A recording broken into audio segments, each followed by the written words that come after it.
Hey, hello everybody. It's been a while since I posted a video, so I thought I'd just make a quick boot polishing video since I don't really have anything to do. So yeah. So what you're gonna need for polishing your boot. So what you're gonna need for polishing boots is obviously your boots. I've got mine under this old polishing cloth here. There they are. They don't look that great. I haven't polished them for about a month since my ACR. I just kind of keep this cloth over it from getting dusty, because polish attracts dust. And you'll need a polishing kit. So this is my polishing kit. It's a little traveling hygienic case. So everything is new because I lost my old polishing kit. I don't know where it went, but I was looking for it to polish my boots before my grandma's funeral, but I couldn't find it anywhere. So yeah, so what I just have a cheap dollar store toothbrush for my combat boots, and the welts. I'll show you what the welts are when I start polishing. I've got a brand new polishing cloth, and then in this little zipper pocket here, that's where I have all my polish. So I've got just black regular kiwi shoe polish. It says DB, that's for my dress boots or my parade boots, which are these. Then I've got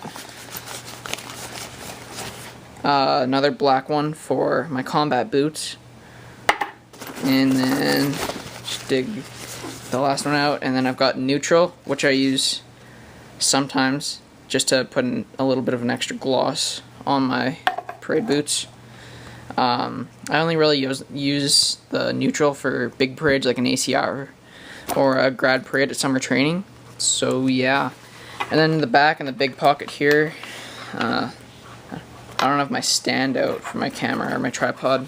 Well, I don't have my brother's out, so I'm just kind of trying to do everything with one hand here, so I'll just be back in a second. Alright, so the next thing that I do when I'm polishing my boots, some people will they'll just take the lid from their tin of polish and they'll just fill it up with water, but that doesn't usually work for me. So what I tend to do is I just come into the bathroom, and then I just take the polishing cloth and I just get the whole thing nice and wet.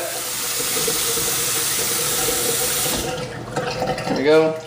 And then next thing you want to do is wring it out as best you can. You don't want it to be soaking wet. You just basically want it to be a little bit damp. Just damp enough that it'll help melt the polish onto your boot and make it shiny. So yeah, I'll just wring it out and I'll be back in a minute. Okay, so now I've wrung out my polishing cloth. So it's just a little bit damp now. It's not too wet. So now we can actually get on to boot polishing. So what we want to do now is open up the polishing tin. Hopefully that'll stay. And it did. Okay, good. So just gonna open the tin. There we go. So like I said, all this stuff is brand new, so that's what new polish should look like. And a little bit of advice: when you're buying polish, don't buy the big tins, buy the small tins like this, just that size. You can get ones that are actually really big, but you don't want to get those because the polish dries out and cracks a lot easier, and you can't get your boots as shiny when it's dried. So yeah. So next thing you want to do is just put hopefully you'll be able to see this.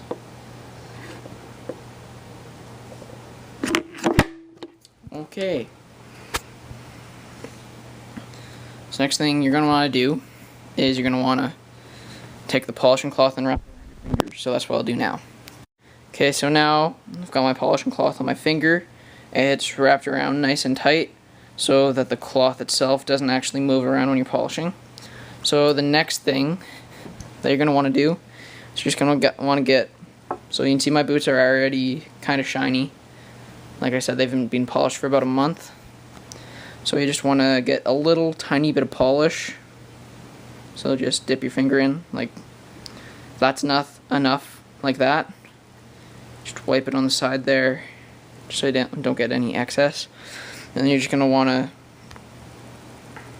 start polishing your boot, and you're just going to make little tiny circles.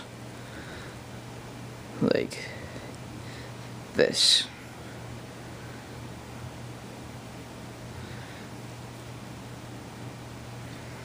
as you can see, like, the spot that I'm polishing, it's already a little bit blacker than the other side of the boot. That's because the polish kind of dulls over time. So yeah, and as you can see, I don't know if you can see that, but I didn't wring out the cloth well enough. So you can see little drops of water. So those will dry on the boot and leave little marks there. So I'll have to go back and fix that. So yeah, you just want to keep doing little circles until the circles work their way into the boot, and the polish works its way in, and they disappear basically. So as you can see, they're starting to disappear, and you don't want to press too hard, because then the cloth can actually scratch the boot. So you want to press very lightly. I'm just gonna throw this in here. The last video I made of the Army Cadet uniform, I mentioned I was on a recce team, and someone asked what that was. Someone asked what recce is in the comments. Recce is short for reconnaissance, and my corps did a program, because we've got two instructors. One's an ex-sniper from the infantry, one's a reservist with CSOR, Special Forces. So they put together this about a 6-month course. We just went in every Monday, and we did a cadetized version of reconnaissance.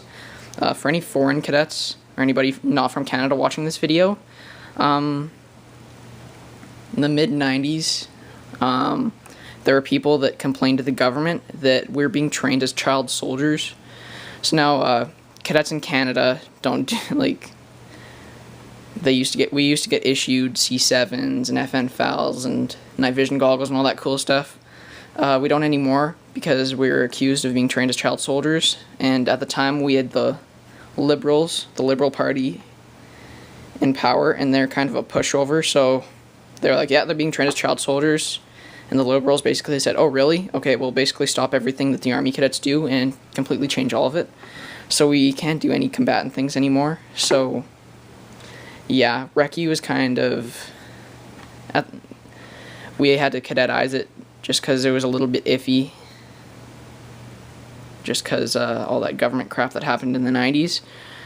So like I said, we did a cadetized version of recce. I kind of got off track there, sorry. So we learned about OPs, observation posts, stuff like that, how to set up an OP, how to properly talk on a radio, because like most things, the government scratched that for Army cadets. And yeah, we didn't get weapons. Like you'll see British cadets and Australian cadets, they'll have, you know, SA-80s and their whatever guns their country have, they'll have those in their training exercises. We didn't get those. So we just did a cadetized version of recce, and at the end of the year we did a test, and then for our year-end field training exercise, the kids that passed the test got to go on the recce exercise, which was called stiletto thrust, and then the rest of the corps that didn't do the recce program or got eliminated from it just did the regular sun compass exercise, which we do in the spring in my corps. So yeah, and there's someone at the top of the stairs. Okay, that was weird. My brother and his friend just came down and started harassing me, then the phone rang, and then my mom came downstairs. So yeah, we'll get back to boot polishing now. So where did I leave off? I was talking about recce, I think. So the recce program, we did the recce exercise. So we all got to kind of learn what it was like to be in recce in the real military, just a cadetized version. And we were in 2 detachments of about 7 or 8 people, and we all got to do each person got to have a chance to be each role. So det commander, 2IC, medic, signaler, so the guy that's on the radio, navigator, pacer, backup pacer, which is the easiest job, and I think that's it. I might have forgot about one, but that's okay. So yeah, I passed the test and I passed the exercise, so I got my recce tab, which is pretty cool. It's not a nationally recognized program with cadets though, so we don't get to sew the patch onto our dress uniforms. Instead, we just get a brassard to wear in our combats, and we sewed it onto that with our rank and everything, which is what we usually wear in exercises. So yeah, recce was pretty fun. So next, you want to polish the side of the boot. For the side of the boot, you use a little bit more polish, just because, as you can see there, it's kind of dull in here, because when you step, it bends there, and it flakes off the polish. So you want to get as much polish in there as possible, just to make it shiny for the time being.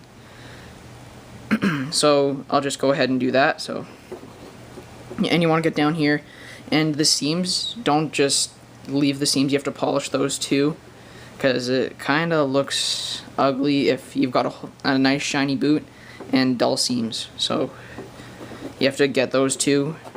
I usually polish them separately, just because it's, I don't know, feels more natural. So then you want to polish up here, up by the laces. You want to get in between the little holes where your boots go. I forget what they're called. They're eyelets or something. So you want to polish in between those and get the whole boot nice and shiny. So yeah, and you also have to polish up here. I don't know why, because your pants are supposed to come to the third lace here. So 1, 2, 3. Sorry, it's kind of hard when I'm looking through the camera. So the boots, or sorry, your pants come to here. So you have to polish up here, because when your leg comes up, when you're doing drill, it exposes this area here. So you have to polish that too. Mine's, My RSM always gives me heck about it, because it's not as good as his. So, I guess I'll talk about summer training. I leave to summer training in 6 days. I'm going to Cold Lake, and I don't know how I feel about it. I've got mixed emotions about it. I'm excited, and I'm also nervous. I know 4 people going there from last year, and they'll be doing the same course as me. Well, actually 5. One person's doing the instructor course. The rest of us are doing the basic course. So, yeah. I leave in 6 days. I'm doing the basic sports and fitness course. It is at Air Cadet Summer Training Center, so I'm kind of nervous about it, because last year I went to Vernon, and it's pretty much all Army cadets. So, yeah, I'm expecting to get chirped and criticized a lot for being an Army cadets. But, yeah, I'll learn to live with it. I play hockey, so I'm pretty good at chirping guys. So, yeah. So I've got a few friends going with me, a couple from my own corps, and then a couple from other corps, one from the Calgary Highlanders Cadet Corps, one that's actually in Calgary. There's like 4 of them around Calgary, and one from Lord Strathcona's Horse. They actually meet at the same building as us, except on Thursdays. So yeah, hopefully I'll end up in a bunk with one of them. I don't want to end up in a bunk with some snobby Air Cadet or Sea Cadet. If you've been to Cold Lake, just say in the comments, yeah, it's great, it's fun. My RSM, he was there when he was my age, and when he asked me where I was going for summer training, I said Cold Lake, and he said sorry to hear that, and he walked away. So I don't know, that's kind of why I'm nervous about it. I feel like I'm gonna get chirped hard there, but oh well. I get chirped hard all the time when I play hockey, so nothing I'm not used to. If you're an Army cadet and you've been to Cold Lake, just say in the comments how it was, because I really have no idea. I haven't been able to find anything about it on the internet. It's kind of a newer training center there in Cold Lake, so. But I'm also excited for it. It'll be a fun course, I think, I hope. And it's also the biggest Air Force base in Canada. It's Fightertown, Canada. So that's where most of the CF-18s are based, so there'll be CF-18s flying overhead all day, every day. Probably some C-17s, Hercules, stuff like that. So that'll be kind of cool. Yeah, the mess hall, from the photos that I've seen, looks a lot nicer than Vernon's, because Vernon's an old military training base from World War II. I mean, I love it there, but probably not as up-to-date as Cold Lake, because it's still an active base. So yeah, kind of finished my first. So yeah, it looks pretty good. I'll polish my other boot off camera, because that took like 10 minutes. I'm pretty sure you don't want to see me do another boot and rant about random crap.